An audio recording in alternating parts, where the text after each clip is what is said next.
For our next trick, we're going to set up a binary counter and keep using the external timer for our clock.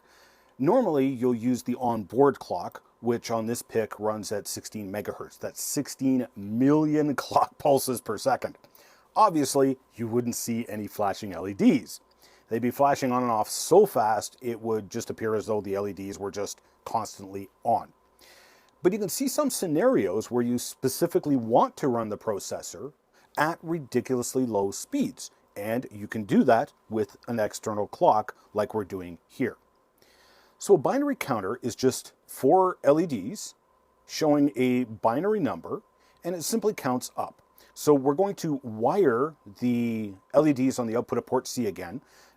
To make these things simple, we'll use the least significant nibble, bits 0 through 3. A single current limiting resistor is all that's needed for all 4 LEDs. The code is in the download section again, so you can just copy and paste the code into your project again. Or you can do one of two things. The setup is going to be identical, so if you want, you can just take your Blinker project and replace the assembly code with the new code, or you can build another project from scratch. I'll just do that just to walk you through it so you don't miss anything. You'll wind up doing this eventually anyway, so might as well get in the habit. Open up MP Lab and select New Project, Microchip Embedded Standalone Project. Find your PIC, the PIC 16F 1455.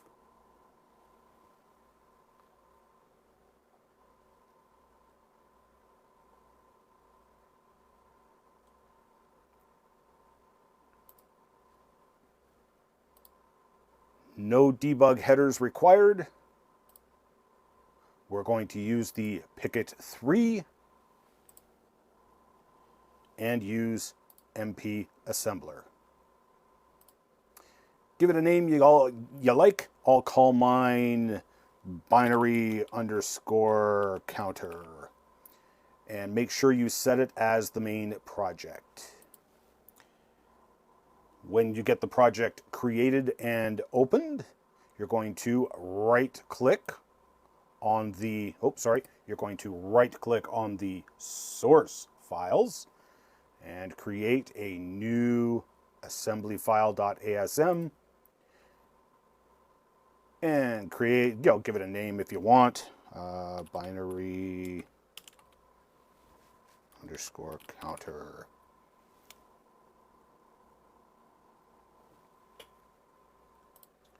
Then right-click on the project name, select Properties, then click on Picket 3, select Program Options from the Option Categories drop-down menu, and check Enable Low Voltage Programming. Maybe I should make a checklist for you guys. Then select Power Options from the Categories drop-down menu. Make sure the Power Target Circuit from Picket 3 is checked and the voltage level set to 4.5 or whatever worked for you previously, in my case 4.5 volts. Click on MP Assembler Global Options and check the Build in Absolute Mode checkbox. Click OK. So copy the code and paste it into the assembler window, and we'll take a look at the code. The setup is exactly the same as before, so I won't explain that part. But we get introduced to some new instructions. Now, after setting up the tri-state C register as all outputs, we set the bank for LATC, because that's all we're going to use now, even though the LATC register should be all zeros because we just turned the chip on. I cleared the LATC register just to be sure. So we set up a loop, and we even used the same label as we did in the last program. But here's our first new instruction, INCF, which is increment a file. Whenever they talk about files in the PICs, they're always talking about a register. So we want to increment the register. The next part tells the PIC what register to increment. In this case, the LATC register. So it grabs whatever number's in that register and adds a 1 to it. So now every time it sees this instruction, it counts up on the register, which outputs on our LEDs. The next line is a check statement. It checks something and then takes action if the stipulations are met. In this case, BTFSC, bit test on a file, skip if clear. So you issue the instruction, then a space, then the register you want to test, then a comma, then a space, and then the specific bit in that register that you want to check. So in this case, I want to test bit 4 in the latch C register. If bit 4 is clear or a 0, the PIC will skip the next instruction in the program. It will skip over this instruction and go straight to the go to command and go back to the loop and increment the latch C register again. So as our program is running, latch C is counting up. Once the count hits 16, decimal 16, the lower nibble, which we were outputting on our LEDs, clears and bit 4 goes high.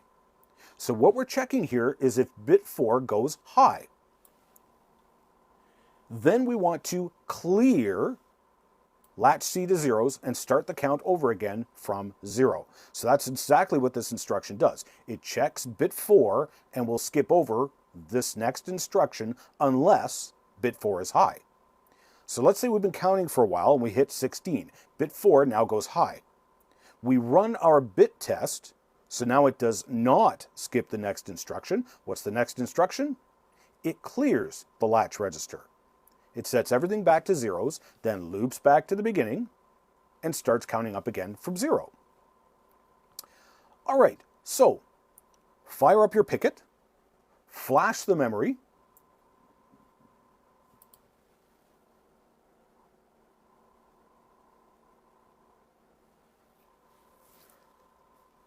and run it. So here it is in action. Count with me in binary. This LED is the least significant bit. This one is the most significant bit. So the decimal values of each bit are 1, 2, 4, and 8.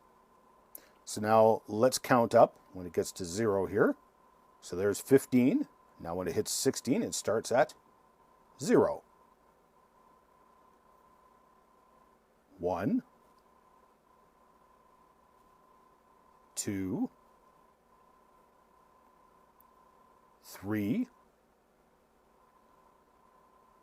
4, 5, 6, 7, 8, 9, 10, 11, 12, oh, the count would be proud, 13, 14, 15, 16, oops, it just reset back to 0. So it now starts its count over again from 0, counting up. Okay, so build it up, flash the PIC with your new program, and we'll make use of this binary counter in the next lesson.